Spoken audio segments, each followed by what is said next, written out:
in case you have any question for the management of D&O, feel free to click on the chat button and then leave your comments or your questions over there. So we can help you, okay, or you can just ask the director directly, okay, in case you have any questions, so that you have a deeper understanding. Okay, now we have close to 100 participants now. Let's wait for a little bit more, then we can start. Okay, 5 o'clock, right? Come, let's start. Actually, you can start already. Yeah.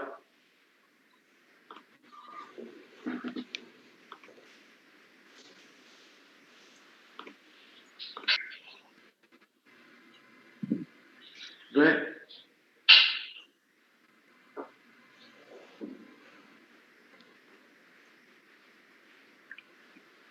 Okay, while we are waiting for the slides, so you guys have any question, feel free to comment at the chat box. So we can help you to ask the director. But please don't ask tomorrow share price will continue go up or not, because I think that one only you go and ask Choi Sun, okay. So anything relevant to the business development or the prospects of the company, feel free to ask. Like if the company is working with Tesla or anything like that, yes, you can ask those kind of questions. Okay.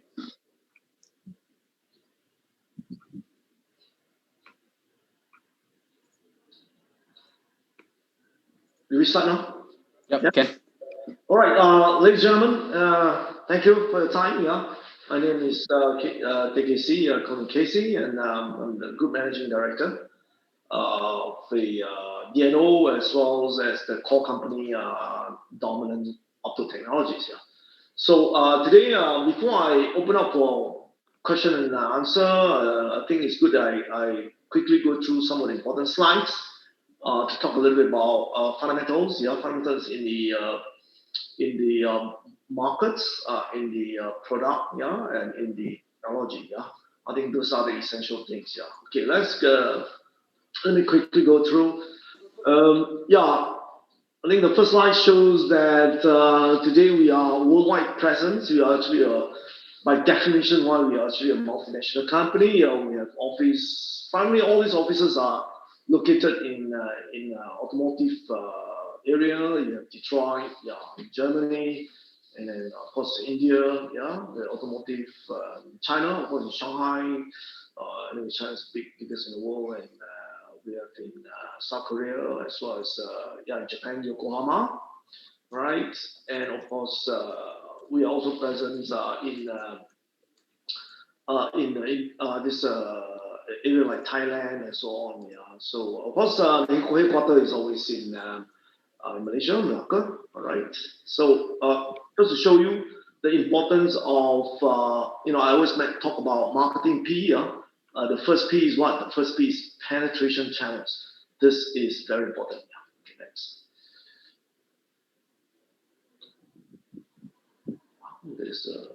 Can you cancel the? Yeah. So this slides will show you, let's say, automotive LED market shares. Yeah, this I used the old slides of 2017. Yeah, but it's pretty much similar. All right, so world number 1 is Osram. Yeah, world number 2 is Nicha, Japan. Osram is Germany, and then you have Luminex from USA, and then you start to see that this is where we exist dominant. Yeah, this under the D&O, right? And you have the Korean company and so forth. Yeah? So we are, let's say, part of that top 5 players in the world, and this is very important. Yeah, we have reached a level that's being recognized by all the world car manufacturers.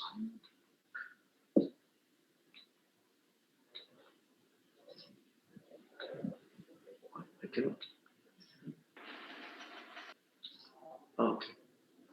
Can you shoot that screen? Shoot the screen. Oh yeah. All right. Here to show you the last 6 years, performance. I think most of you have already gone through this, and we have been double digit kind of growth, right? In a CAGR, be it the revenues, gross profit, as well as operating profit. I think you can read it yourself, right? how we captured the market shares in automotive for the last 6 years. Yeah.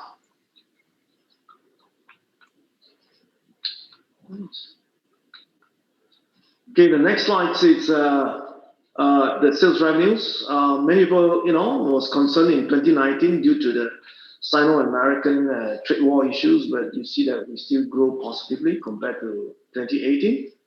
And if you look at this year, many people were so worried about this pandemic, COVID-19.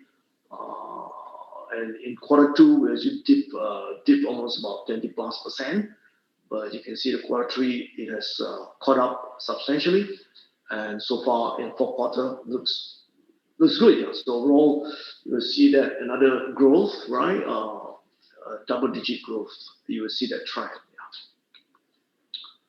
I think the key thing I want to talk about this automotive business game is there's always design in.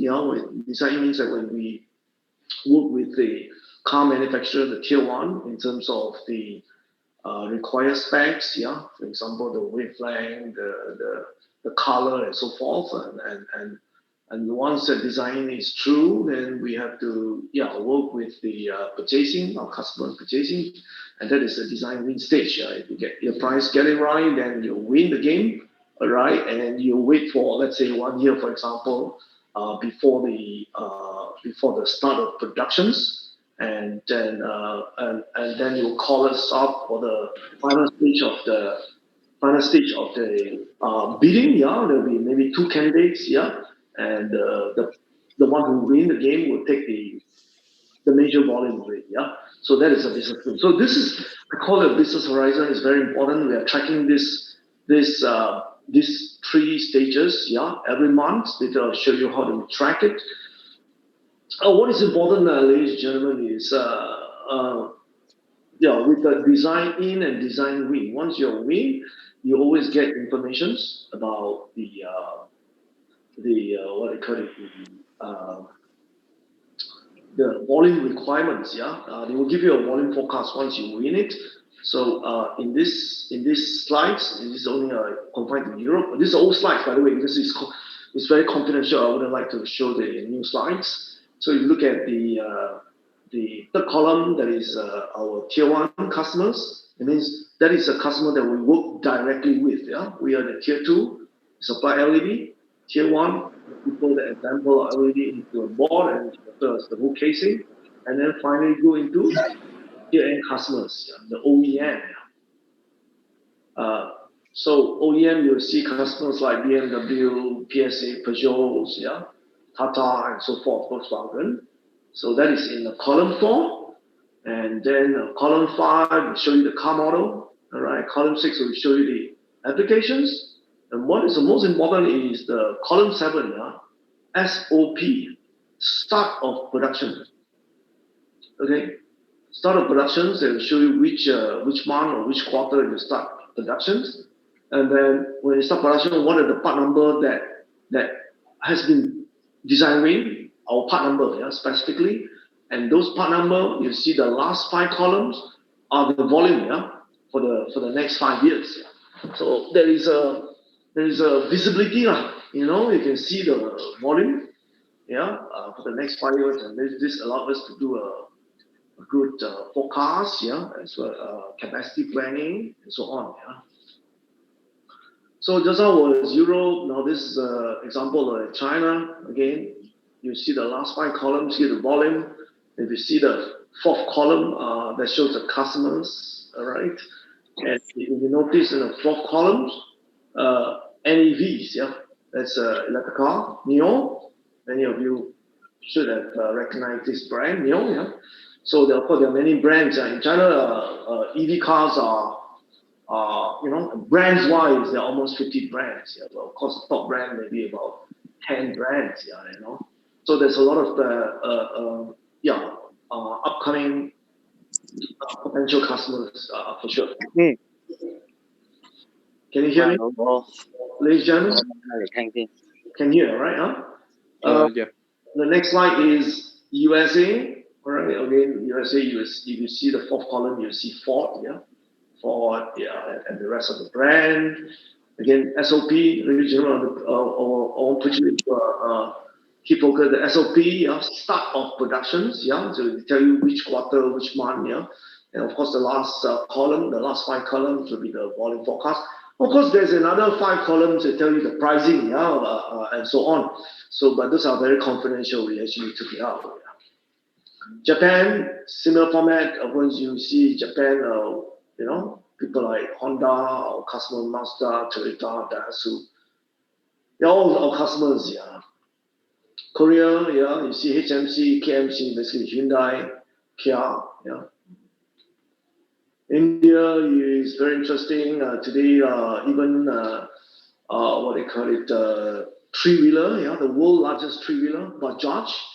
All right, this is all customers, and again, there's a systematic of forecast the next 5 to 8 years. Okay, ladies and gentlemen, apart from regional focus, I want to bring you into attention of key account customers. We do have key account customers, that we can work with them very closely. These are the customers that has very large volume, and they are top 3 in the world. So this is one example. AL, Italy, the world 3rd largest, in so-called exterior design. Okay, so naturally, Italy. You will see if you look at the 4th column, you see Ferrari, for example, F173. This is all end customers. All right. So again, volume forecast. All right, the next 5 years.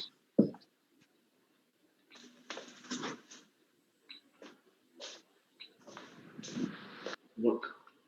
Okay, the next one is Valeo. So one number 2 in the exterior design, French. So again, you see the customers at the 4th column, Renault, BMW, Opel, and you see the volumes. All right, similar format, right? So essentially, all these are design win. Now, before we get the design win, we have to track the design in. I think just now you saw the flow upwards, right? So the design in is, I call it, the earliest proactive indicators to us, KPI wise. All right. If the trend looks healthy, then you know the next 1-2 years, the order, the win is also intact. So this is just one example, old example. I wouldn't like to go the new one. These are again very confidential, ladies and gentlemen. I hope you confine it to yourself. This example is very interesting. You look at February, March, April. February and March, there was lockdown in China especially. And then March and April was a major lockdown in worldwide. Europe, for example. But what is interesting is during this lockdown, there's still a lot of work ongoing. Engineers to engineer work with engineers in terms of designing. So you can see that as, for example, April. You see April, the peak, the many peaks for the different region went up very high. One of peak is Europe, for example. Okay, so what does it mean? It means that design-in activities is still ongoing despite the lockdown, and this is a very important information. Okay, ladies and gentlemen, on the left side, the white one is the existing factory. The right one is the new factory, the blue one. Okay, and the office, our old office, which on the upstairs of the white building, has been moved out completely to the new building. And of course, the space in that office is in the end stage of renovations. Okay, by January, all the equipment will come in for the expansion. So timing pretty tight as we are catching up the pace of expansion, as the incoming order trend is still very, very strong. This is, I think in the world today, there are only 2 to 3 manufacturers that can supply a full spectrum, full range of product. One is, of course, Osram, the other one is Dominant, and let's bring attention, especially the one on the top left, the display, the display panel. This is a very strong upcoming trend. Yeah, every car, even 1.3 liter, they also want to have this kind of a display infotainment. So that's also explain why we see that second half of this year, the quantity has surged, 2 to 3 times. Yeah, and this is very encouraging. We see that even the 1.3 liter cars also want to have it, the new model. Yeah, so it's going to be the next 2 years is going to be very, very exciting. Okay. So apart from interior, we have this ambient lighting. This is a trend, and I think we are one of the leading players in the red, green, blue, the RGB, the rainbow color. All right, so more and more cars in the past, you can see the high-end Mercedes or S-Class or the 7 Series BMW will have it, but now you see like even the X Series, X3 also have it. So more and more cars will have this kind of ambient lighting is getting popular, so that's why the number of LEDs has increased tremendously. Exterior as well, for the rear combi lamps, the tail lights as well as front lights, So, ladies and gentlemen, I think that I also want to highlight, the number of cars in the world today has never increased. If you look at 2019 compared to 2018, it has actually decreased from 99 million to 91 million. And compared to this year, that 91 million has further dropped to 75 million. So number of cars are actually dropping, but you see that LED has increased tremendously. So those applications that I show you does explain why more and more LEDs are being used in the cars. So this is one example. Ford, the customer you see at the bottom part number D6RTB. This is our LED part number is being used in all these different model. Kia as well. Some of you recognize those models. All right, BMW X Series. Many of the X Series are using our LEDs. 3 Series, 5 Series as well. Mercedes, Volkswagen. All right, which is a large volume. Okay, you see like Tesla. This is our customers. All right, all the EV cars. And if you look at the part numbers are written at the bottom. Nissan, even Nissan Leaf, the EV cars, right? This is our customers and customers. Of course, we don't deal with them directly a lot, but we deal with the tier 1 primarily. Even in China, Geely. So of course, indirectly, it does go into what they call it, Proton as well. So other cars model in China, all right? NIO, you see NIO, far right, top there. Xpeng, this is our customers. In fact, there's some videos ongoing. You see the interior, many of the LEDs are actually ours, so as the display back panels, so the part numbers is also here, just example.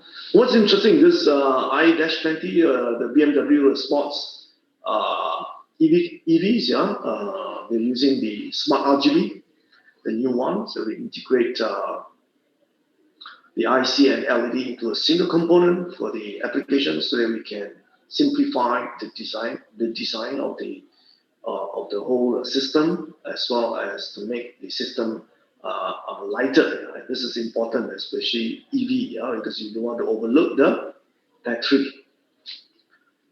So not forgetting, it's not a large volume. It's not something very attractive to us, but it's just something that I want to tell you that, for example, Hongqi, this is a car where during the National Day in China, Chairman Xi will sit on it, I think correct. So, also using our smart LED. It's already in the production mode, actually. So, ladies and gentlemen, we are having many customers worldwide. We have more than 100 customers, tier 1, that we deal directly with. Again, I explained that tier 1 means those are the people that buy LEDs, buy all the components and assemble into a board, as well as the casing before it's sent into the tier N customers. So these are in some of the interior customers. Then you have exterior customers. Exterior customers are pretty much quite handful. The top one,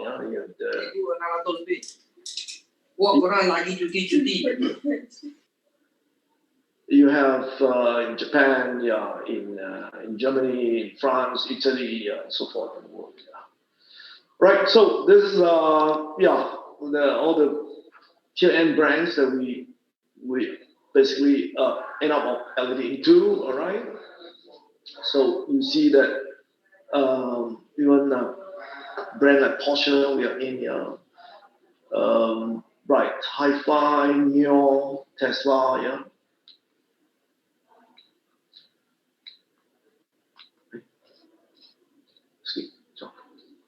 All right, next one we'll talk about is smart LEDs. Basically, it is used in all the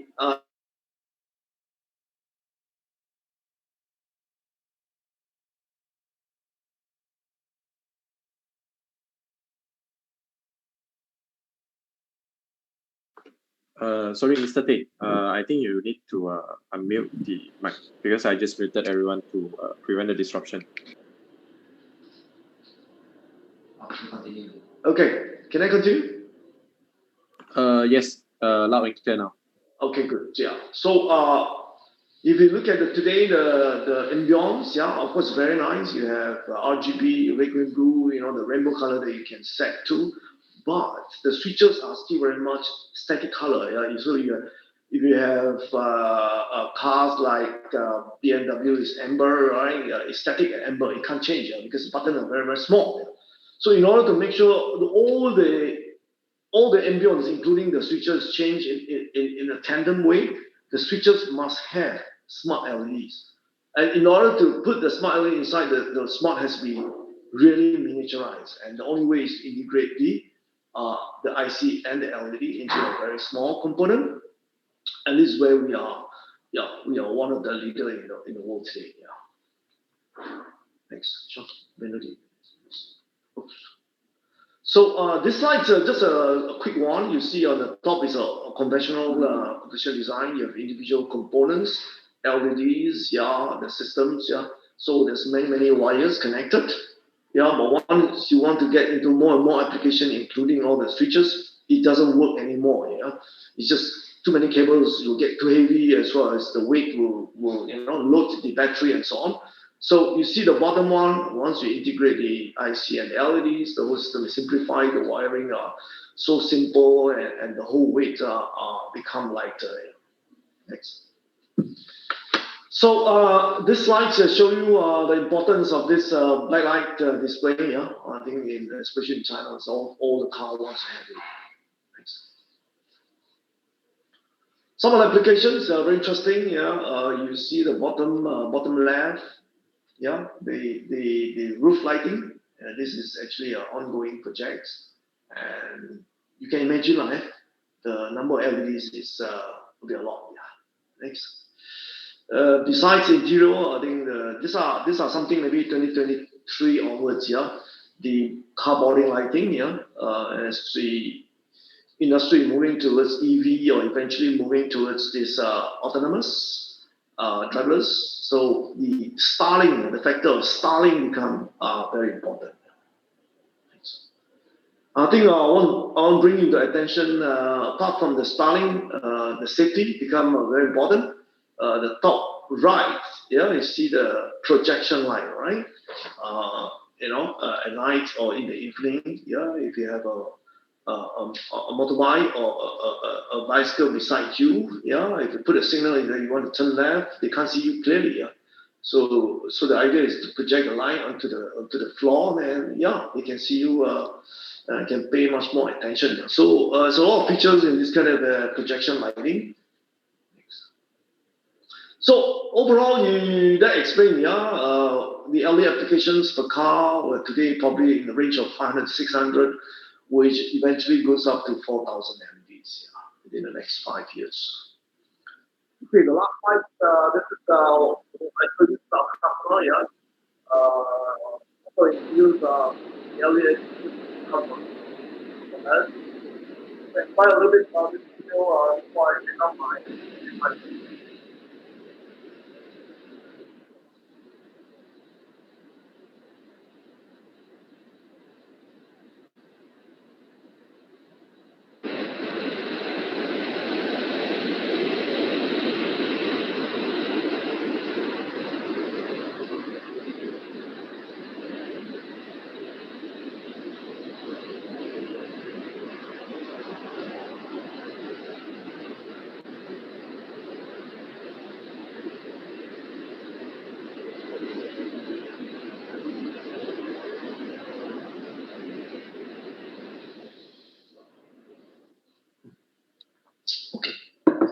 Okay, ladies and gentlemen, I'm now ready for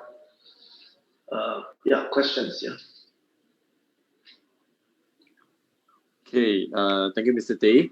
So just now, I think someone asked for the red line is blocking the slide. So I think last round someone go and print screen the confidential information because they couldn't restrain themselves. So yep, I think the red line is the purpose to prevent that from happening again. So anyway, let's move on to the question and answer section. I have a couple of questions over here already. So if you have any question, feel free to comment it below. So first question, yeah. How does DNO working capacity is 100%? Yeah, it's more than 100% at the moment. If you have any questions, prospect global car sales in the upcoming quarters. I think I mentioned a lot about EV cars. Yeah, if you look at research data, for example, one of the research from Deloitte. Today in 2020 we have roughly about 4 million EV cars, and out of that 4 million, China have roughly about almost half, maybe 45% of it. And look at hybrid, it's almost about 1.2 to 1.3 million in China. And if you look at battery EVs, it's almost 500,000. So it's a very attractive upcoming market, and the forecast is that by 2025 you reach a level of 20 million. Okay, so out of that 20 million, I think if you follow up a lot about this Tesla, Elon Musk, he only more or less says that I want to have 10 million by 2025, so 50% of it. So of course there's a lot of competitors out there, and the EV race is definitely ongoing at the moment. So the prospects for the EV is actually very good. Yeah. So the next question now, available production space is currently we have more than sufficient space. Yeah. But of course, having said that, with our end customers' focus on the smart LEDs, we expect that in 5 years' time, our new building will be filled up. Yeah. So that's also explain why I got approval from my board that we are embarking into another third building. Yeah, that's to prepare ourselves for the next 10 years. Yeah. So how long is the project life cycle for design wind project? Yeah, once you get wind, once you start the production, typically it's about 5 to 6 years up to the peak, and after that you come down. Yeah. So that's a typical life cycle. The product pattern protected, yes, of course. Yeah, this innovation technology company pattern is it's a must. Yeah, there's a red line in the slide. Some participants ask. Okay, I'll skip that. How about BYD? Yeah, BYD is our customers. Okay, next year.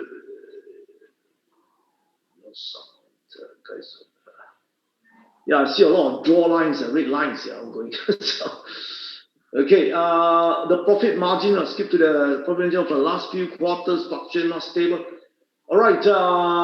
I think if you look at last 2 years, always the first half was not stable. I think in 2019, if you look at the Sino-American trade dispute, and that disturbed the whole market. But then the second half, the whole thing catch up, and you see the profit margin has been very solid. Yeah. So as this year, you only see that Q2 was being disturbed badly. Q3 you already saw is solid. So up to Q3, the sales revenues cumulatively, from Q1 up to Q3, we already surpassed 2013, cumulative Q1 up to Q3. So Q4 is going to be excellent. Are you going to expand into LED module business? If yes, why? Right, I think it's good questions. As we are moving into more and more complexity in the component design, the value proposition within that modules has become higher and higher. So once we cross 50% of that total modules, naturally the customer want us to contribute. Yeah, we say, why don't you do the whole things? Yeah, so that explains why we need to empower that. What are major LED chips product types? Yeah, we have full spectrum, full range today in the world, and there are only basically two players in the world have that full range. significant difference compared with what is DNO significant difference compared to Osram? I wouldn't like to comment that too much because, yeah, I think we have a very friendly competition among us. So, yeah, we know what is our strength. Yeah, I think it's important that we continue to be very innovative, be in the forefront. What makes your product so different with other competitors? I think I've explained that just now. Yeah, I think maybe I touch a little bit the marketing P. I think some of you learn about marketing, you understand what is that 5P or 7P. Yeah, but I just want to tell you in our industry, one of the important P, the first P would be the penetration channels. Yeah, so you see the first slide that we present in the world. Yeah, that channels we go directly into the market. We don't go through middlemen. Yeah, we are OBM, original branding manufacturer. So we sell the product under the brand of dominant. Yeah. In Malaysia, you don't get that. Yeah. All the semiconductor, local semiconductor, they are just an OEM house, yeah, including several companies in Penang. Yeah. Is there any backlog? Of course, the backlog is huge, yeah, with the present orders. Normally, how long is that contract be signed between you and your customers? Yeah, I think I've explained that. What is a successful percentage renewal and contract listing? I think the success rate is very, very good. And that's why you see that every year we have a double-digit growth rate. Yeah? What's the impact of the recurrence of COVID-19 cases in Europe? I think, ladies and gentlemen, if you look at, for example, people like Tesla, the last 2 years, despite the trade dispute, despite the COVID, yeah, the pandemic issues, Tesla has been growing like hell, yeah. So because this going to be the car for the future, the EV, yeah, is going to contribute to the environment. So you will have to go on, yeah. Being pulled back from government incentive, Euro, blah blah, CO2 emission. What's it? Again, guys, EV is the car of the future, yeah. I think there's a lot of write up, yeah. So that's not going to be a stoppage, yeah. Other than the focus automotive LED, is there high margin? Is there other plans or potential venture into segments for balancing that? I think if you look at automotive itself, there are many sub-segments, yeah, interior segment, exterior segment. You have the display segment, all right. So I think it's very important that we need to be very, very focused because there's still a lot of product that we can, introduce into the market. Apart from LEDs, we are talking about sensors, yeah, and then smart sensors. So many things, yeah. So don't miss the boat. Stay focused. Be in the forefront of this automotive industry. The next, what's the current position in the world market? I think I've shown the slides in the beginning. Yeah, some of you should know that. Yeah, we are top 5 players in the world, by the way. What DNO current position? Yeah, I talk about that. What happened to DNO if you decided to leave the company? Right, guys. This is this fun parcel of the game. There's a lot of succession plan. We have all a very well documented succession plan. Go to the next. No more. Okay, ladies and gentlemen. Any other open questions? Yeah. Yeah, I think someone PM me before. They would like to know more about your recent working with the Tesla one. They would be interested to know, would your products be used in the new Model S and Cybertrucks? Yes, answer is yes. In fact, 2-3 weeks ago, we had just got one very interesting design win, and we have got a forecast all the way up to the end of next year, and that is the S3 model. Yeah, yes, answer is yes.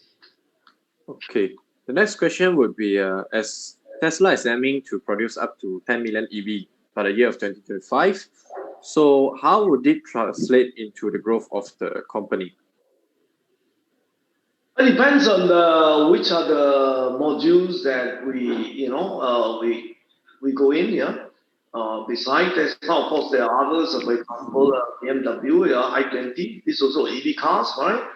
And with that, we already have 5 years forecast, from our end customers, right? And we saw that it's going to be 3 to 4 times more than today's sales revenues. Yeah. So it's going to be very interesting. Okay. So one question from Tan. is asking, can I know whether smart RGB LED is getting more design in and design win? And is there any projection on that? Yes, I already said just now. Right, I just mentioned about that. Really, customer given a forecast. Yeah, for the next 5 years. Okay. So next question would be, what is the biggest risk that you foresee that would affect the DNO's business in the next few years? I put it this way. I think it's very important that we must continue to be very innovative. Yeah, innovation, nothing but innovation. In the last, 15 years to 20 years, we have never stopped. Yeah, being innovative. Yeah, in not just automotive. We started with the handphone, and then after we went to TV, and then we went to the lighting. All this consumer, and finally we stay focused in automotive. Yeah, all right. So as long as you keep up this innovations, and as long the markets, if you look at car industry is moving towards environmental requirement, the EVs, I don't see any reason why it has to stop. Okay. So another question from here, it's okay. Could you share more on the prospects of the rapidly growing EV trend? Apart from, let's say, Tesla, do you have any clients like BYD, and I think some asked about NIO and Xiaopeng汽车. Yeah, I think I mentioned several times. Yeah, we are present in many of the EV in China as well. Not forgetting just now I showed you the picture of i20. I think some of you didn't follow up in the first half of my presentation. The i20. Yeah, these are all EVs. Yeah. Yes, answer is yes. Okay, so Lawrence asks, can I know how much is the success rate from design into design win, then into manufacturing? Success rate. Is that what you mean? Yeah, success rate from your design in all the way to manufacturing. Yeah, like I said, you look at overall, we've been growing double digits, so that explains why there are many success in all the design in, design win. Okay. Could you share more about your smart sensor production timeline? It's something still in the R&D stage, and I don't like to disclose too much because it's pretty confidential at the moment. Okay. Okay, next question would be, okay, this is a quite interesting question. Might be a little bit sensitive, so you might skip if you prefer not to. So a lot of people, they are comparing JHM with the DNO in terms of the valuation. So could you share with us what is the core difference between the two companies that leads to such a big difference in terms of the valuation? I think it's an excellent question. Yeah. Let me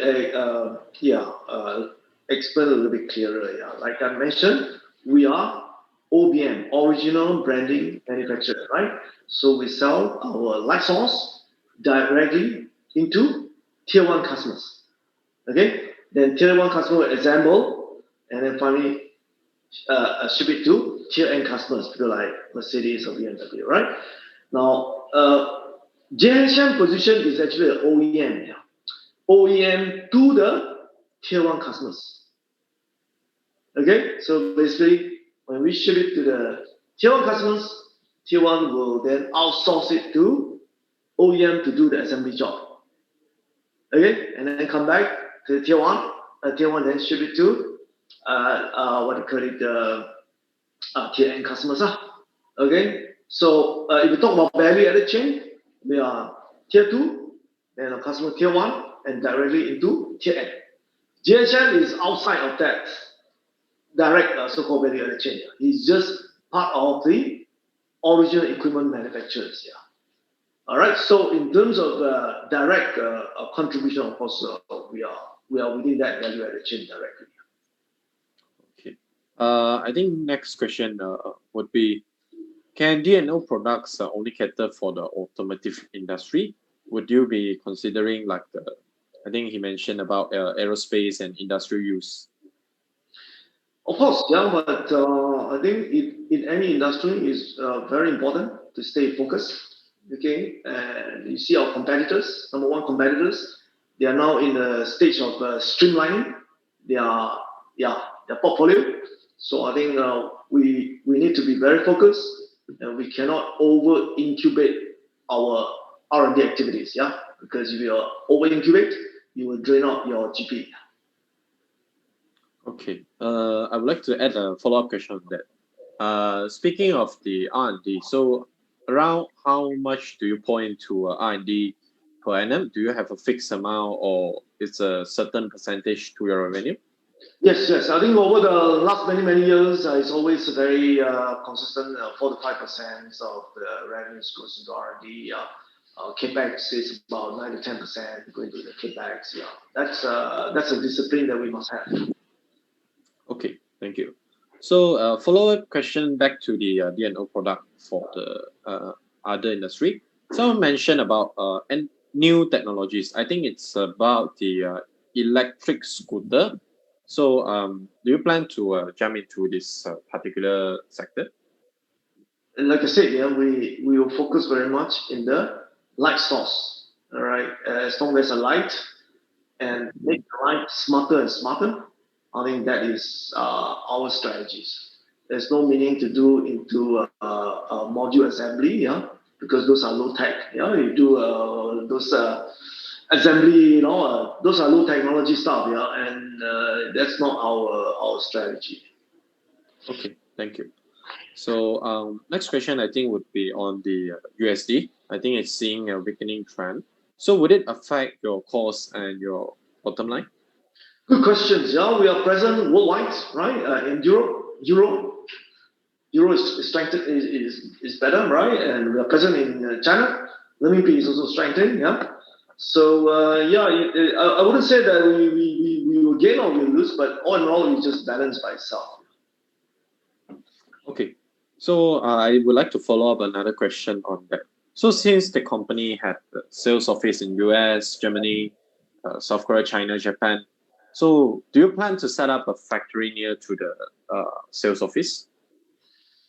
I think, ladies and gentlemen, Malaysia has been 45 years in the semiconductor backend. And if you look at all the world players that's now in that pie chart, the top three, yeah, the backend are in Malaysia. Okay, yeah, one of the major backend factories in Malaysia. So Malaysia has, over the years, the last 45 years, built out a pool of talented people. Yeah, not just working for the semiconductors, but also as a supplier in the equipment, right? If you look at Penang or all over the states. So here is still pretty attractive. But what is important is that we need to be very, very innovative in the process and the productions. Yeah, work on all the automations. All right, and that's also explain why you see that end of last year we have 2,000 workforce, and right now we have 1,642 workforce. Right, so with the reduction of 20% of the workforce, and our sales is actually up by another 20-30% in the second half of the year. Yeah. So that basically tell you that there's a lot of automation in this company. Okay. So, Mr. Tate, do you foresee or having any supply chain issue now, as we see there are some manufacturers that face the supply chain issue due to the logistic, some shipment couldn't come into Malaysia. Do you face this particular issue? I think in the automotive industry, we always talk about safety stocks. Yeah, and we have some of the important stock that maybe through shipment, we have a stock level about 2 months or some to extend on 3 months. Yeah, so this is a basic discipline that we must have.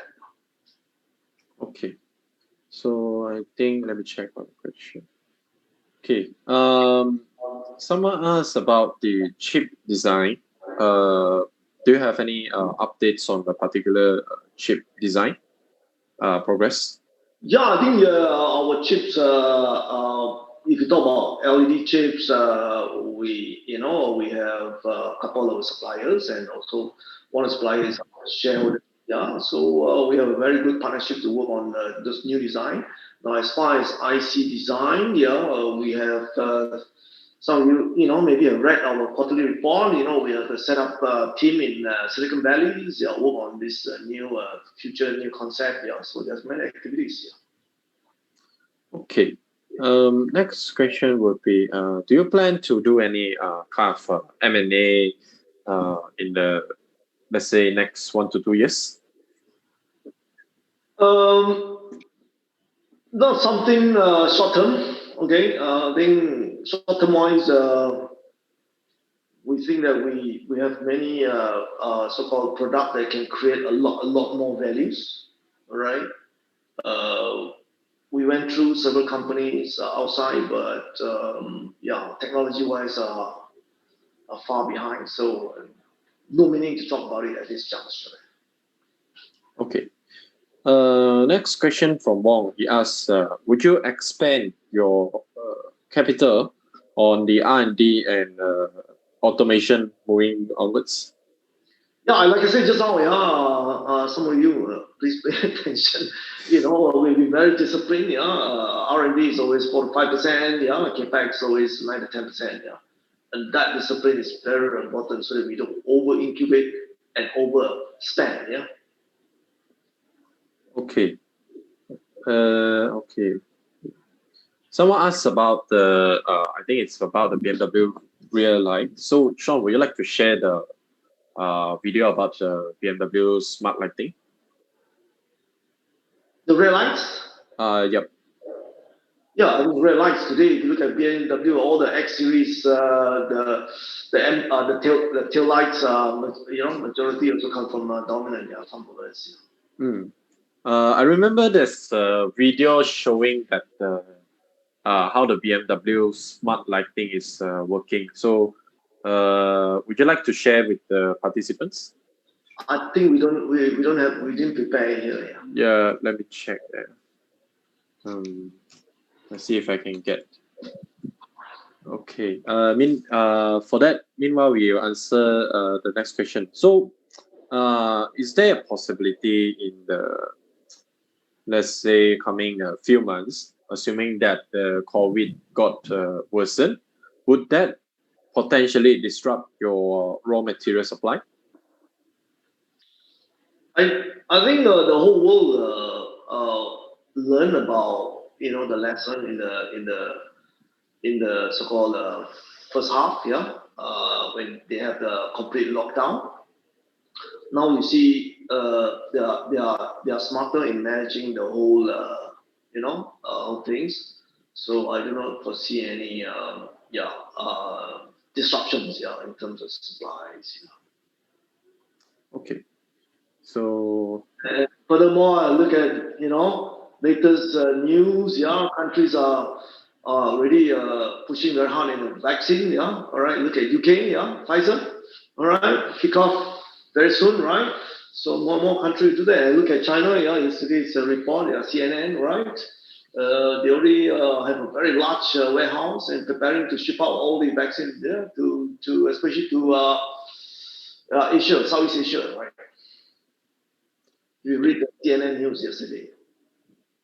Right. So, what is the main expense cost for D&O now? Main expense cost, right? I mean, this technology. So there's a lot of R&D and equipment. Right? You want to have the best equipment, the most innovative equipment. Naturally, you need to spend some research money into the design of the machines, concept design. So those are part of the expenses. Okay. So next question would be, okay, now we see that I think China's their shipping costs increased quite tremendously. So someone is asking whether that the rising shipping costs, would they affect your company? I think the world needs more. All this shipping company needs more loading at this moment. Actually, so I don't see any issue at all. And furthermore, with the RCEP, RCEP, it's going to be much more attractive moving forward. Okay, thank you. So, okay, I think this is a quite interesting question. What is the current global automotive LED adoption rate? on the vehicle now? Okay, look at some of the forecasts. Yeah, I think today LED automotive LED is in the level of about 7 point something billion US dollars, and the forecast is in 5 years time will reach about 14 billion. Yeah, it's about is in the level of CAGR 9.6%. Yeah. Okay. So I think someone they came in here from, I think they probably went into your others briefing previously.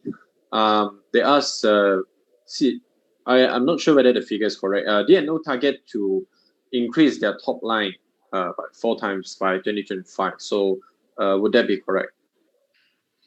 Yeah, I think he didn't listen to what I talk about, right? We're talking about 3 to 4x. Yeah. Okay. Can. All right. I think so far that's the list of questions. Let me share a bit about the. I think some of the questions repeated. Maybe you can talk to them separately, huh? Sure. Okay. Is it this video? This is talking about projection light. Yeah. Yep. Right. Projection light has been something that is really actively ongoing. Yeah. Because I think the key thing is safety. Yeah.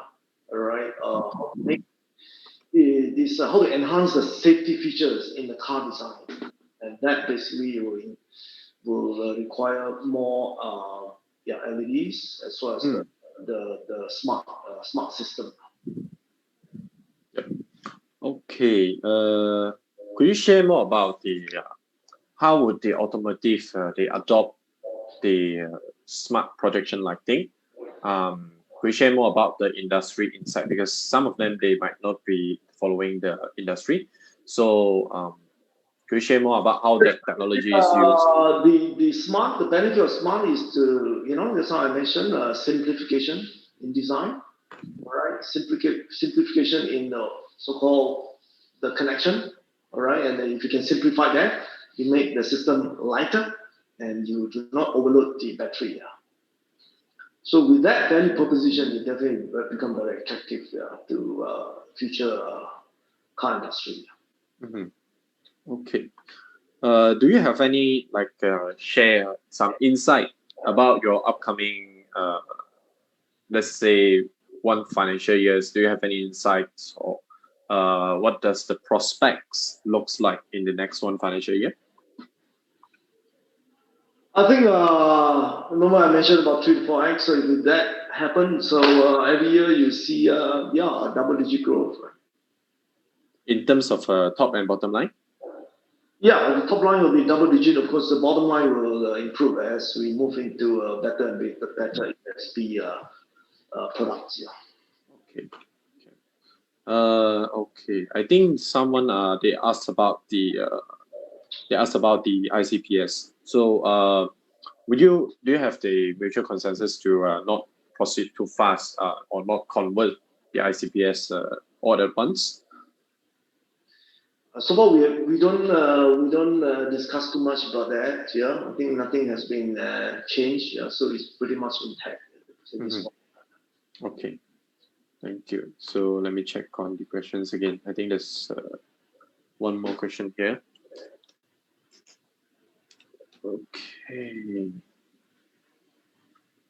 Okay. So there's someone that asked,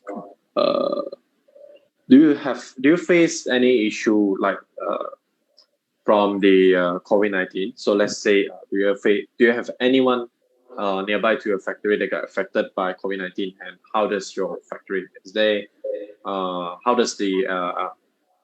how do you mitigate the risk to prevent the COVID-19 from happening? Yeah, I think just like I mentioned, if you look at Malacca, cases Malacca is one of the best in whole Malaysia. All right, and I told a lot of people, many companies, the HR are doing a very conventional HR management. Yeah, they are always very reactive. Yeah, when problem happen, only you work on it. But that is definitely different to our HR. Yeah, we have a very proactive HR management. We have from week to week a new update on the SOP. To some extent that At one time, we actually banned people to go to any prayers, yeah, in any religion, no prayers at all. Yeah. So these are the things that we are controlling very, very tight, and it's essential. Yeah. All right. Okay. So I think we have around 4 minutes left. So Yeah. if you have any question, so be sure to type in the comment box so we can answer it before. Are we in the new? Yes, yes, we're in the new. New. Yeah, someone asked that questions. I saw that as well. Yeah. Okay. So I think this is a quite interesting question. So about the recognition of revenue. So do you base on the progress payment from a customer, or is it based on a delivery model? Say again. Okay, it's about the revenue recognition model. So do you recognize the revenue once you deliver the item, or is it Yeah. in the other method? Delivery. Delivery on delivery. Okay. The support is very healthy. All right. Yep. Okay. So what is the product lead time as of now? So since from order to deliver. Well, we used to like to control within 1 month. Of course, now with that with yeah, very strong orders, it does exceed that. But having said that, we are putting ahead our capex, yeah, equipment expansion. All right. So yeah, moving forward, we should be able to bring back to 1 month, 4 weeks lead time. Mm-hmm. Okay. So previously, I think you shared about in your factory, there are certain machineries that you could stack up in order to increase the capacity. So could you share more about the stacking or double stacking the production line? Yeah, I think thanks. Some of you still remember that. Yeah, I mentioned a lot about high density manufacturing platform. Okay, I think in every meeting with any of the shareholders or investors, yeah, this is a very important thing. And yeah, we have that back to back double deck. And of course, now if you come again, we have same back to back double deck, but miniaturized versions, smaller, yeah, shrunk now, yeah, so you can save the space. And of course, yeah, I'm targeting next year we should have the new series that is back to back triple deck, yeah. So right, since we have a good visibility the next 5 years, I think it's also very important, yeah, that we do not just copy and paste, use the same equipment and then just duplicate it. Yeah, it doesn't make sense. Yeah, so I want to how to make that same space but double up the output. All right, if not double up, at least 40-50% increase in the output. Yeah, and that must be a continuous effort. Yeah, cannot rest at all. Yeah. Okay. So is the new factory, the machineries in the new factory, you plan to like double deck them in any time soon? That depends on the process, yeah. It must. I mean, double deck is one example. Yeah, there's also other innovative design. Yeah. So yeah, I mean, after the whole after all this, situation of COVID stabilized, you guys can come and visit. Yeah. There's a lot more innovative type of equipment beside that double deck. Mm-hmm. Okay, understood. So I think I have this one last question. Okay, on how do you want to share to investors about the value proposition of D&O, and how do you want investor to view your company? What kind of positioning of D&O in the market? Okay. If you understand technology company in the world today, all right, then you understand the PE level. So the PE that what we are today is starting high because there's a lot of forward opportunity in the EV market and as well as driverless. Yeah, so driverless will give you another 10 years. Yeah, that kind of business horizon. So this is a company that has a good business visibility, business horizon. All right. So it is something that is in terms of risk management, Just now you saw with 100 over customers. This is a company that is very disciplined from a risk standpoint. All right. So yeah, we continue to be innovative. Yeah, innovation. Nothing else. Yeah, and always be in the forefront of the whole so-called the new application space. Yeah, for example, the smart application. Okay. I think that pretty much concludes the briefing today. Tyson, do you have anything to add on? I think I covered all the questions, on the right side, the right column. Yeah, more or less so. All right, ladies and gentlemen, thank you so much for the time. Yeah. Yes. Once again, thank you, Mr. Tay, for sharing with us today. Mr. Tay. Yeah. Yeah. See you guys. Thank you. Bye. Bye.